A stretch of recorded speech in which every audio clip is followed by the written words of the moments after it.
All right, guys, welcome back. Today we have Dana K. White, and Dana, I found through one of my clients actually. She said, "Have you ever heard of a Slob Comes Clean, the podcast?" And I said, "No." And so I pulled it up and have been listening ever since.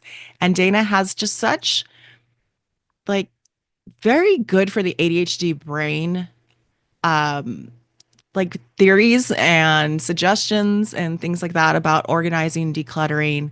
And Dana is much more than that. Dana has books and all kinds of things. So go ahead and tell us about yourself, Dana. Yeah, so I'm Dana K. White. I put the K in there because otherwise people think they're going to be interviewing the guy who started the UFC, Ultimate Fighting, and that's not me. That is not the So conversation we're having I today. have I have disappointed a few men over the years who thought they were, going to be talking to him.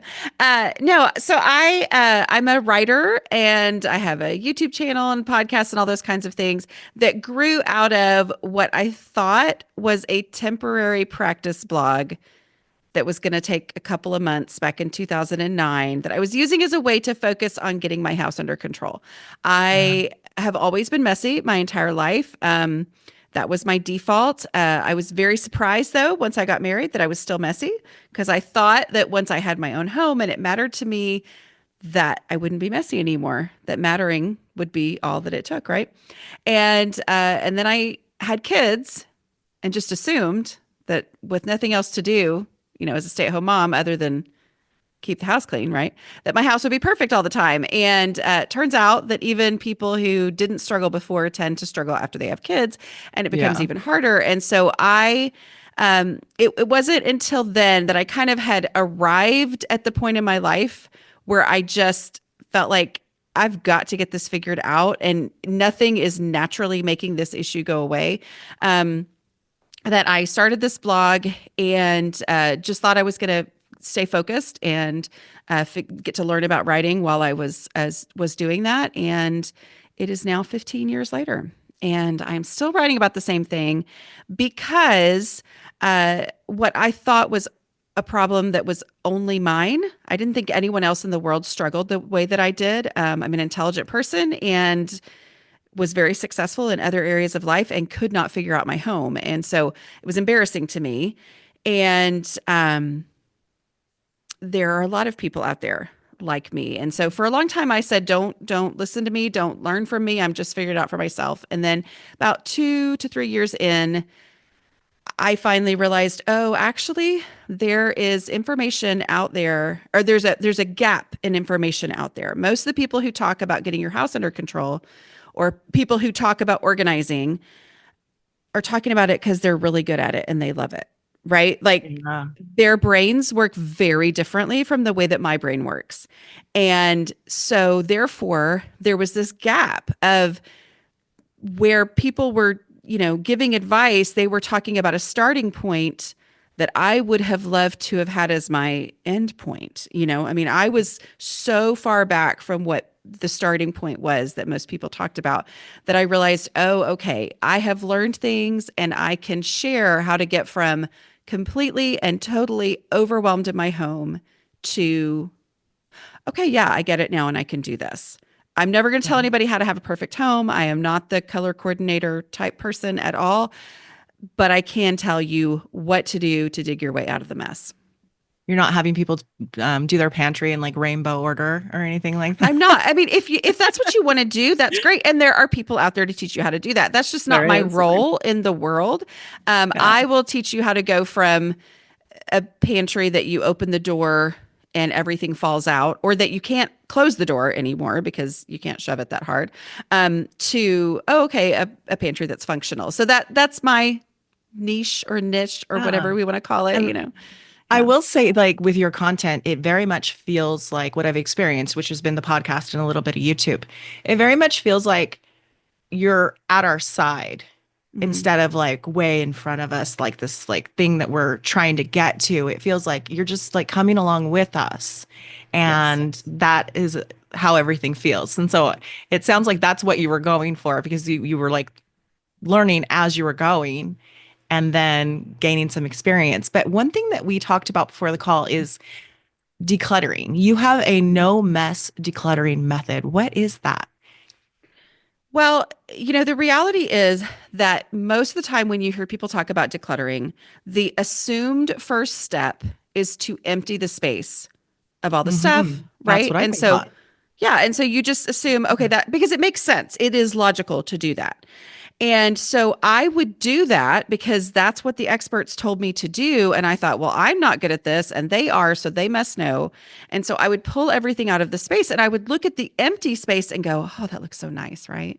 And I would think, Mm. oh, this is great. And then I would turn around and I would see all the stuff that used to be in that space, which was a lot of stuff, spread out all over the countertops or the floor or whatever. And it would just immediately make me shut down, feeling overwhelmed. Right. Uh, And, or I would work on a space and I would create all these little piles where I had sorted things, into like kinds of items. And it just, that felt like the logical thing to do. But when I got distracted, not if I got distracted, but when I got distracted and had to stop, or when I just got overwhelmed and had to stop, then I would step away and the space was, my house looked worse than it did before. Right. And so it would make it feel like, what is the point of decluttering? Because I always end up with this worse mess. And then I would be overwhelmed and it might be a worse mess for a day or it might be 3 months, where all this stuff was now spread out. And so it felt like, what is the point? Also, when I did have to shove everything back in there because someone was coming over, it was now I had no idea where anything was, right? Because I used to kind of sort of know. Then I made all these neat little piles and then I never actually finished that and I shoved them all back in. It's a huge jumble, right? So that feeling like that would happen every time I decluttered made me put off decluttering because it made me always feel like I had to estimate how much time this was going to take and then set aside that amount of time. So last time I thought I could do this in 3 hours and that was a disaster. So, okay, I need to set aside a whole day. All right, I'm going to set aside a whole day. And when do I have a whole day? Oh, you know what? Okay, you know what? Actually, it's getting worse now because I've waited so long. I think I need to set aside a whole weekend. Okay, actually, a whole week. Okay, you know what? Christmas break, I am going to tackle this. Well, guess what I don't feel like doing over Christmas break, right? Is tackling this. And so exactly. I would just put it off and put it off, and I would never get started. And I had to get started because it was so bad. And so I just through trial and error, figuring it out, realized that the key is to not pull everything out, to instead go item by item, final decision by final decision, acting on that final decision, which, the easiest thing to do is stick trash in the trash bag or the recycling bin, right? Like that's a final decision and I've acted on that. All the way to deciding where something should go that I didn't know where it should go, according to where would I look for this first, and then I take it there right now instead of setting it in a pile to do later. Because the piles to Mhm. do later is the bigger mess that I never end up getting to, and then I have to come back and I have to go back through the pile and remember what it was I was thinking of, all that. So even though it doesn't have the big shebang of the completely empty space, it actually gives me real sustainable progress and it lets me stop at any moment or it lets me be distracted because that's what happens to me and I'm only better off than I was before. And so this space becomes decluttered and I am only making progress, which means I don't have to estimate how much time I'm going to have. If I think I have 3 hours and then I only have 5 minutes because I'm going single item by single item, final decision by final decision, acting on those decisions, then the 5 minutes was worth it. Yeah. Or if I So go 3 hours, it's worth it. But I can stop at any moment and it was worth it. I love that stopping. I was actually working, I mentioned that this episode would be perfect for a client that I have right now. And one thing that we're working on is there's a closet situation. I assume this is like a Mhm. walk-in closet. I didn't ask, but I assume. And the whole closet needs to be reorganized. And what we were working on was like, let's just work on like this one space and then you walk away from it. And it sounds like that's kind of what you're doing here is like learning to walk away from it undone and be able to come back to it. Is that, am I understanding that correctly? It's not walking away from it undone, it's walking away from it better. Does that make sense? It's not walking Progression. away from it half done. So Yeah. the bits that I do completely so that nothing is halfway done and weighing over me. It's only the space is better than it was before, which allows me to work all the way through it if I have the time. If I don't, it's still worth it and I've never put myself in a worse situation. I love that better than it was before. Mhm. That's lovely. So you said decision by decision. I deal with a lot of people that really struggle to make decisions. What advice do you have for them? Well, my process doesn't use emotions, right? Because if I'm using emotions, I'm going to keep it all because there was a reason why I brought it in my house in the first place, right? Yeah. It also doesn't use value decisions, right? So what the process is 5 steps. The first 3 steps are decision free. It's the trash, and I mean actual trash, not stuff I have to go, is this trash? My mom would say this is trash. That's not what we're talking about. We're talking about obvious trash. Just get it out of there as a way to give myself a step, a thing to do, and to make an immediate visible impact on the space with no decisions or emotional energy being used, right? The Right. second step is easy stuff that I already know what to do with. I'm going to go ahead and do that thing. Okay. Step 3 is obvious donations. I'm going to get those out of here. Things I don't have to debate whether or not I should get rid of it. I'm just going to get it out. That just those 3 steps will make a space significantly less visually overwhelming. It also builds that momentum so that I have made a lot of progress without using any emotional energy, without making a single decision. And then I'm ready for the next step, which is the stuff that I don't know what to do with it. There's a lot of um, angst and sometimes embarrassment, I think, for, when you're like, I don't know what to do with this thing. Other people would know what to do with this thing. I don't know where it goes. It doesn't Mm, have a place yeah. in my home, that kind of stuff. So, my 2 decluttering questions help me without emotions and without analysis work through all of those things. So the first question is, if I needed this item, where would I look for it first? It's not a I love question that. of where it should go because that's analysis, right? It is Hmm. literally where's the first place where I would look for it, even though I don't know where it is. That's why I'm asking this question. If I knew where it went, it was gone in step 2, right? But if I needed this, where would I look for it first? What's the instinct of the first drawer I would open at the beginning of what I assume is going to be a 3-hour search for this item, right? And that's where I'm going to take it right now as soon as I have an answer to that. If I can't answer it, then I ask myself the question, which is a yes no question. If I needed this item, would it ever occur to me that I had one?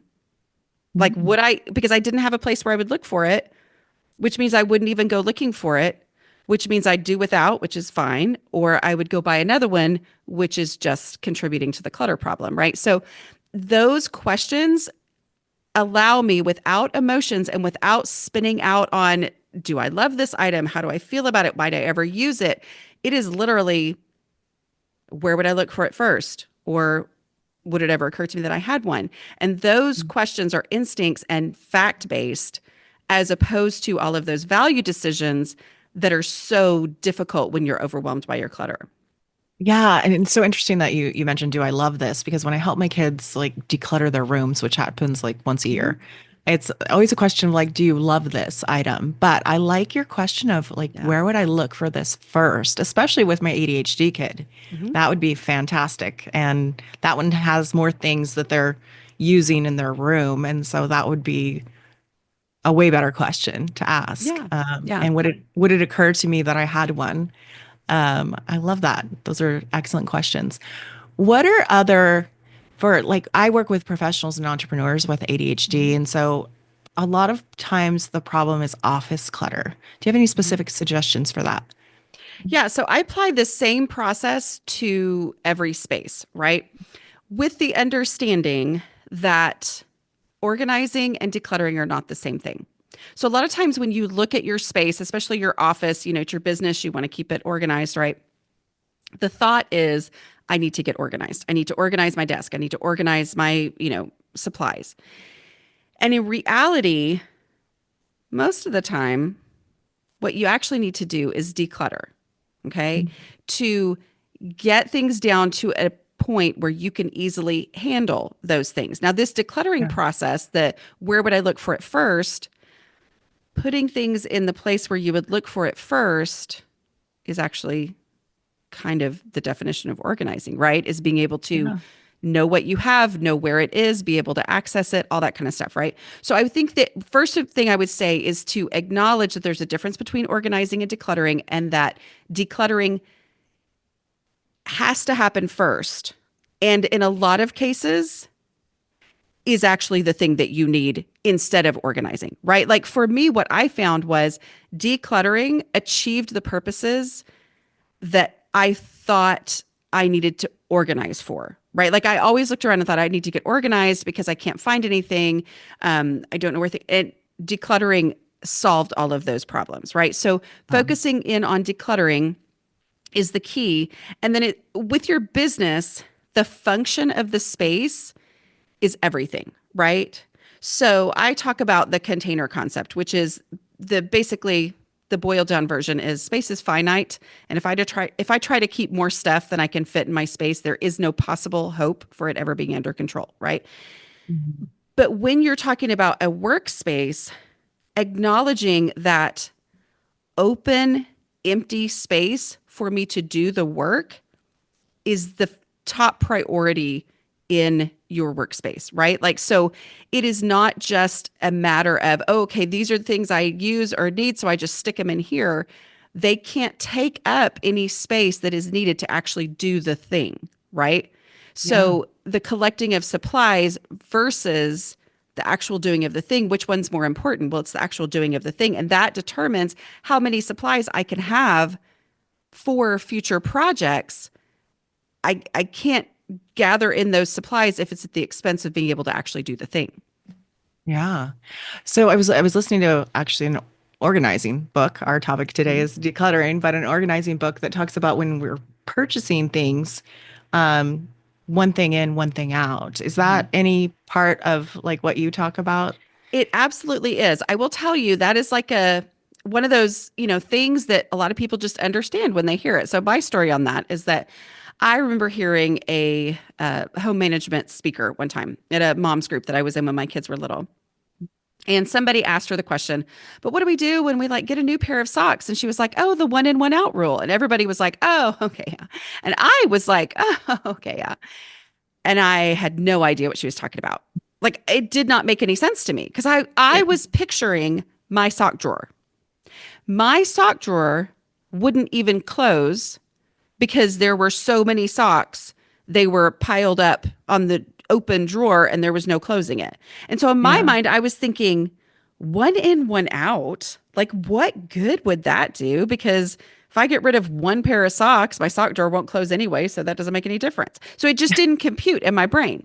It was Yeah. not until I understood what I call the container concept that one in, one out finally made sense. So just saying one in, one out, for a lot of people, that is all they need to hear. I'm here for the people who are like me and we're like, wait, what? What is that even? That doesn't make any sense. So the reality is the sock drawer or the pencil drawer or the whatever is the size that it is, and it determines how many socks I can keep and my home stand or control. So what that means is I get rid of my least favorites until the sock drawer closes, right? And that it's not a matter of math of me going, how many times do I wear socks? How many days is it in the winter before I do laundry and I need wool socks this many and I need, like all those things make my brain spin out. But they're very logical and so they're kind of enticing to me, right? Like I want to Yeah. do the math and figure this out. When in reality I'm like, well, the sock drawer is this big, so I'm going to put my favorite ones in there first, and when it's full, then the ones that weren't favorite get tossed. But Yeah. then if I bring in a new pair of socks, or if my actual favorite pair of socks I just wore and so they were in the clean laundry, and I come in here, I'm like, okay, it's at its limit. This container is a limit. It determines how much stuff I can keep. So if I'm going to put another pair of socks in there, I have to make space for it. So which one is my least favorite that I'm willing to get rid of in order to make the space for this one that I do want to keep? And that's where the one in, one out. So that's what I do basically, is I just get down to the nittiest, grittiest of how this actually works for those of us who just think differently about things. Yeah, I'm kind of inspired by this right now because I'm realizing in my office space, I'm holding on to highlighters that I decided no longer work, but I just kept them just because I didn't even think about it. I bought the ones that actually work and didn't get Hmm. rid of the others. But speaking of getting rid of things, that can be a challenge all in its own because there is like, do I throw it away? Do I give it away? Do I sell it? And now Yeah. we've sometimes created a job for ourselves in just Hmm. getting rid of something. Yeah. In my little tiny town, I think this problem has been solved.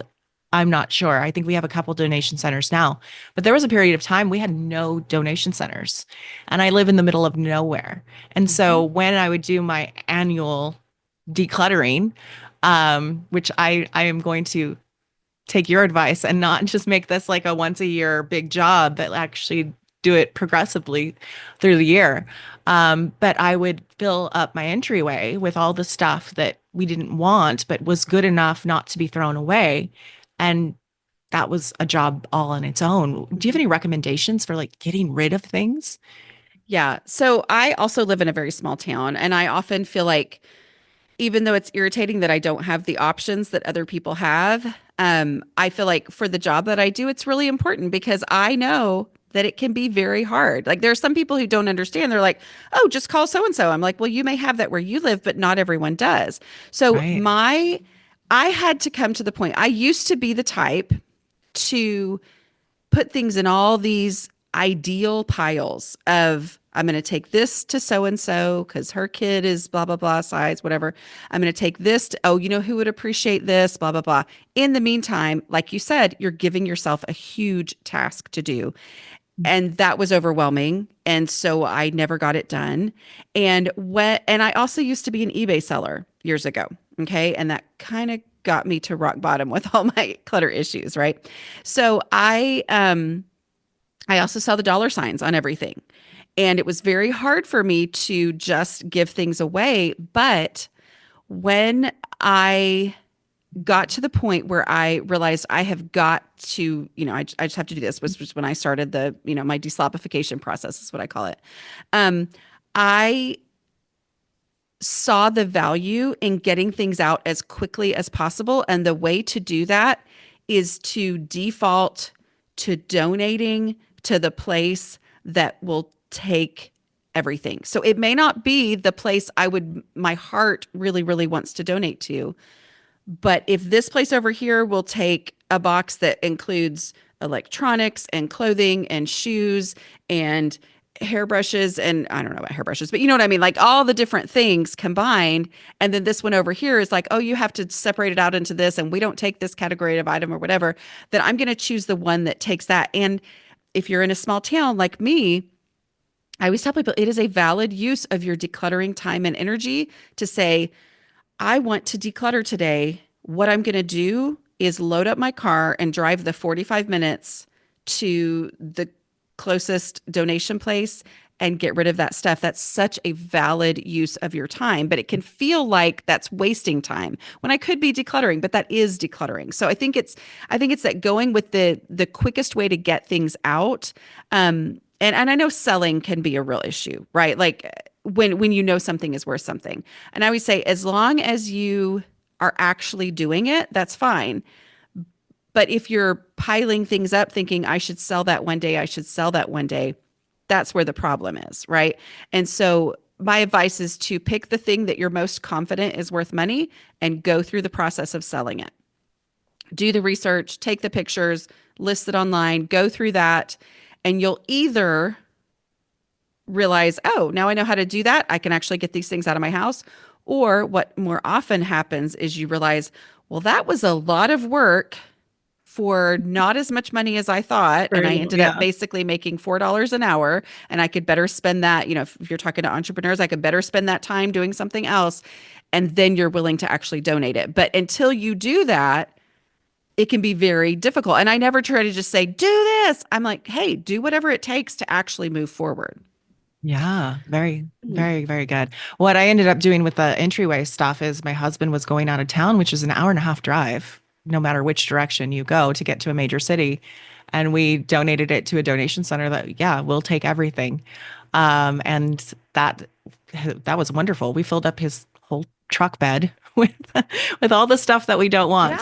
Yeah. What can happen a lot of times when people are decluttering is they get kind of emotional about the fact that they shouldn't have bought these things in the first place, or they didn't get their use out of these things. And what do you say to that? Like, what can they be thinking instead? Yeah.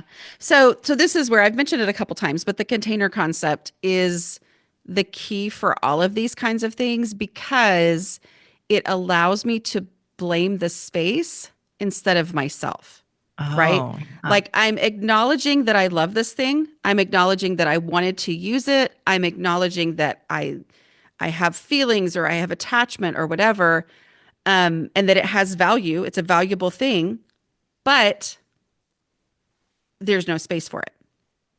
There is no room for it. So it's this what's container worthy is basically, I don't know if you were a Seinfeld person, but that's I know like the container, that's what I think of things. It's like, is this container worthy? So if I have okay, so here on my desk I've got two different water bottles from the last 2 days, but I've got two water bottles, right? And I have a space and I asked myself, where would I look for this, cup or whatever first? And I go to that space where I would look for it first, and it's full, right? And I think, oh, okay, that space is full. I'm like, well, I love this thing, right? Okay, well, all I have to do is say, okay, what am I willing to get rid of in order to keep this thing? And so then I might see this one, which is a lot smaller. Well, this is my literary agency. Like they sent this to me for Christmas. And I'm like, but this has a lot of feelings, right? But I go, you know what? There's only space for one. This is meaningful. This meant a lot when they sent it to me. It has value. It's a great thing. And yet, if the decision is between the two of these, this is never enough and this one is. Like Yeah. this one holds the amount of water. And so it allows me to let things go. I did a video with my husband. He loves mugs, right? Buys them at every place that we go. And we were doing one, and I said, let's. We were talking about the container concept. I was like, it's full, so we just have to choose our least favorites. And he said, "Thank you for saying it that way, because letting me say that it's a favorite is the thing that lets me let it go. Because I can blame the Yeah. space, and I don't have to feel like." Getting rid of something is rejecting it or admitting that I'm never going to do this thing or whatever. It's literally just I absolutely love this item. I would love in the future to be able to paint or whatever. And yet the space that I have is the space that I have, and my painting supplies don't deserve to take up the space that my kids baby bottles or whatever, like need, like the sippy cups need. Like if it's a choice between painting and I don't actually have the time and the, bandwidth to paint right now, and the sippy cups that my kids actually use. Do kids still use sippy cups? Because I don't know, mine are Oh, adults now, yeah. but you know what I Yeah. mean. But that reality of like, I am not saying I'm never going to be a painter. I'm saying the space that I have right now and the life stage that I'm in right now, this is the thing that deserves space over this. And that being able to see it that way, like fact based, instead of feeling like the answer is to reject this item or the answer is to admit that I failed and I never did get to paint while I had the chance. And now I'm saying that I'm not saying that. I'm just saying the space is the space. That's what I got. Yeah, that was scrapbooking supplies for me. I Hmm. was big into scrapbooking, and that took up a ton of space. There were so many supplies, and you felt like you had to have. And for those that don't know, like especially in a digital world today, like we have Canva now, but scrapbooking, you would actually like have different colors of cardstock and stickers and things like that to organize your photographs. And I had so much of it, and I had three kids and was just busy and didn't really have time to scrapbook, but had all this stuff and had spent a lot of significant time at one point. And I remember just getting rid of all of it, even with like Yes. undone scrapbooks. And that was actually such a relief to get Hmm. rid of all that stuff and to go, okay, you're not going to do this anytime soon. Let it go. If you want to do it again, you can do it again. And but I also recognize like we were moving into a digital world at that time, and this was probably Yeah. a thing of the past. Yeah. Well, and also knowing that it doesn't have to be all or nothing. It can be, you know what? I have a tiny bit of space that I could devote to my scrapbook stuff, right? So, I'm going to pick my favorite of the scrapbook stuff and put that in that tiny space so that I'm not completely giving it up, but I'm also not letting it take up cabinets and cabinets that I need for other things. So it's just that letting the space be the bad guy so that I don't have to be the bad guy Yeah. is Yeah, really that's great. powerful. Love that. Decluttering, as far as one thing that I come up against with my clients a lot is they have a lot of great ideas. And as Hmm. an author, I'm sure you do too, right? Oh, yeah. Ideas for books, ideas for videos, ideas for podcasts. And that becomes clutter on its own, like writing it on a scrap of paper or like, do you recommend like a container for all those ideas? I notice what I end up doing is I will write things down like on a post-it or a little notebook or something like that. And then I will pull it all together in one space and it's a digital space. But do you have other ideas around that? Yeah. I mean, I personally use my notes app all the time. I mean, I have all the different, my whole next book is like a big, huge file on there of ideas. But yeah, what you're saying, pulling it all together and doing that according to when I'm looking for the ideas that I've written down, where do I look for them first? Where I look for it If I first. look There's for that them question. on, yeah, if I look for them on my, uh, desk in my office, then that's where it needs to be. And then having a container that is in that space where you would look for them anyway to make it neater, but also to kind of give you that limit that then helps you understand, okay, I have, a little basket or something that I've been putting these, post-it notes on because whatever you do is what you should keep doing, right? Like that's, but let's do it in a way where it actually works for you and keeps your space under control. So I'm putting these post-it notes into this basket. Well, that basket is a visual reminder that, oh, okay, that basket is now, balanced 3 inches above with a stack of post it notes that keeps falling over. Okay, I need to go back through these ideas and see which ones are no longer relevant and, purge those, see which ones I actually already did that thing or whatever. And it is a natural reminder that it's time to go through these things and purge it and narrow it down, clarify the ones that are actually still meaningful to me because I have that visual of the container as opposed to just a big old pile on my desk. Yeah, I love that. So I didn't realize how many books you had written. Can you kind of Mhm. go through the titles for us? Sure. So the first one that I wrote in 2016 is called How to Manage Your Home Without Losing Your Mind.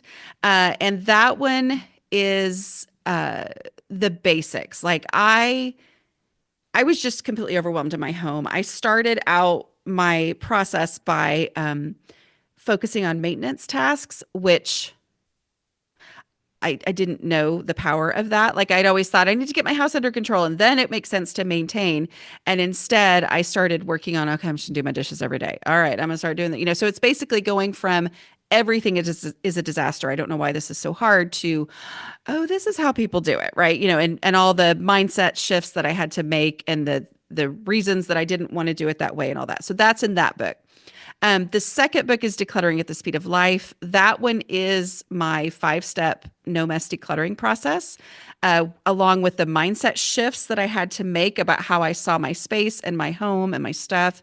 Um, and then it's applying that process to the different rooms in your home and also the different relationships as you work with people in your life, your parents, your children, your spouse, working through that process. Because it works really well with other people because there's no emotions, which takes the power dynamic out of it, right? So there's that. And then organizing for the rest of us is what they call a gift book, which I wouldn't have known what that meant. I don't know if you do, but Don't. basically it's a book with pictures in it. I'm like, Oh, so okay. who else giving books about decluttering to other people? kind of like saying, look, you're really messy here. I know, right? But it's the picture book version of my other books, and things are put into like really bite-sized little tips. That's the one that people tell me that they leave in the bathroom so that the people in their family flip through it because it's very flip throughable, and you're like, oh. And this woman told me, she said, my husband came out of the bathroom and he was like, hey, have you ever heard of the container concept? We should declutter. And she was like, oh. So I'm always like, leave that That one is in a the great bathroom. idea. Yeah. So yeah, those are my three. And then my next one, like I said, is the spiritual side of things because for me, that was a huge part of it, just releasing that shame and that was what allowed me to finally move forward. I love that. I love the work that you're doing as Thank a you. mom of three. When my kids were all home, I just remember so many times like sitting at the table with my husband and saying like, can you just tell me how to do this? Can you like I would look at all like the cleaning. There was I don't know if you remember Fly Lady, Yeah. probably still around. Oh yeah. But there was all these concepts and all these, and Fly Lady was actually the most helpful. Hmm. But I was always looking at like cleaning lists and, looking up how should I clean my house and how do I do this? And it, like really resonated with me when you mentioned like doing the dishes every day because everybody thinks like, not everybody, but a lot of people will think, well, of course you do the dishes every day. No, I wasn't doing the dishes every I day. was not. And I still sometimes don't. Like the dishes don't get done on a Saturday. It just doesn't So, happen. I talk about dishes math, right? Like what I mean by dishes math is that I always assumed that because I would wait until all my dishes were dirty before I did my dishes, I assumed that, oh, it takes me 5 hours to clean my kitchen. So that Right? must mean that if I did them every day, it would take me an hour a day. And I don't want to spend an hour a day doing dishes. And that was my reason Mhm. why I kept putting it off, right? When I started getting my house under control, I was like, I don't know how other people do it, but their kitchens are never a disaster. So I'm just going to do my dishes. And I don't know how the best way to do it is. I'm just going to try to keep them done. And that was when I realized, oh, one day's worth of dishes takes 10 or 15 minutes. Yes. I didn't know that because I only never did one day's worth of dishes. Right. And so Mhm. I caught up and then I started doing, I was like, oh, if I will keep the dishes done, that's like a huge head start on the rest of my house because always before I'd be like, oh, I need to clean my house. And I would start in the kitchen and use up all my energy and all my time. Right. Yeah, But when the dishes are done or 10 or 15 minutes, then I actually finally made it to the rest of my house. that's so interesting because Yeah. in my work, I do, not only are we building up executive function skills, but we're doing thought work as well. Hmm. And my thoughts about the dishes were they take forever. Hmm. And one day, it was before I even like got into coaching, but one day I thought, how long is forever? Really? If I'm doing like one day's worth of dishes, how long does that really take? And you're right, it was like 10 minutes. Yeah. And I'm going, oh, but when I let the sink fill up and it spill out Yep. onto the counters, it's taking me an hour to do the dishes. Yes. And so of course it takes forever when you're only doing the dishes like every 4 days or Yep. something like that. Like you Exactly. said, because you're out of cups. And I had the same thoughts about the laundry. That takes Mhm. forever. How long does it really take? Oh, well, if I'm just throwing in a load and folding a load, like sometimes it can take as little as 6 minutes. Yep. And instead of the piles that I used to do while watching Oprah on Hmm. TV and folding wrinkled laundry. But yeah, like if we just do these things little by little, and I hear that that's a lot of your work is like little by little, like let's take bite-sized pieces of things. I really like that. And knowing what truly moves the needle. I think that's the Mm, thing. It's like I always felt like I was piddling, doing a little here, a little there, a little here, a little there, did make progress. But really boiling down and identifying, okay, what can I do that is guaranteed to produce actual real progress? And then I do that little by little and it has huge results in my home. So it's yeah. when you say little by little, what I used to think was, yeah, I've tried that and that never works. But it's like when you know what to do, then every little thing has an actual real impact. Yeah. And I think of right now just implementing this into my life. Like if I walk Mhm. into my dining room area, there's a little table with a popcorn machine where everything lands. And that is problematic right now because I see all that and Mhm. it's messy. And so like that would make the biggest difference in that space. Mhm. So I'm noticing some real world application right here. So this has been a great conversation. Decluttering, I think, is so Thanks. important for the ADHD brain because less managing things is just so freeing, and it Mhm. lets your brain be busy with things that are way more important than managing your things. And so that's it's always an ongoing process for me, letting things go from a space, but it's not natural for everybody. And when I'm working with clients, I like to, when they're going to go and like tackle a room, for example, I like to set limits on them because we can tend to exhaust ourselves and just keep working until the next time we want to do that, our brain's like, last time you made me work for like 6 hours Mhm. and we were sweaty. So I like your theory of like focusing on a space at a time and really Mhm. taking it like you said, little by little, but what's going to make the most progress. Yeah, So, and with that too, I always recommend that you start in a very visible space mm, because the work that you do, you'll see the power of it and you'll experience the benefits of, oh, it's easier to move in this space all the time. Where if we start in the top shelf of the closet that I never actually go there, then it's like I work and work and work, and then my house doesn't look any better. And that's defeating, right? And it's yeah, discouraging to do it again. But if you're working in a space that you do see all the time, then your brain sees it and notices, even though we didn't notice the pile before, we notice the absence of the pile now, right? And we walk yeah. by and it's like, oh, that looks so good. And I'm inspiring myself to keep decluttering because of that. And I don't know about other people, but for myself, like once I get a space like really organized, I will go back and keep looking at it Oh, yeah, over absolutely. and over Yes. again. And I'll Yeah. show other people. My husband Yes. will come home and I'm like, come look what I did. Yeah, So exactly. it's very rewarding. But yeah, where can people find you? You can find me. You can just Google Dana K. White, put the K in there, or you won't find me. And I mean, I'm all over YouTube, podcasts, all that. You can go to a slobcomesclean.com, and that has links to everywhere that I am and all that. Yeah, you can get a copy Awesome. of my 5-step process. If you want to sign up for my newsletter, you go to a slobcomesclean.com/5 and get a copy of that. So, That's a great yeah, way to do that. I love that yeah, you have a link directly to your newsletter. That's wonderful. yeah. So thank you so much for this conversation today. I know it's going to be Thanks. so helpful to people, and I appreciate your time. Thank you. Thank you.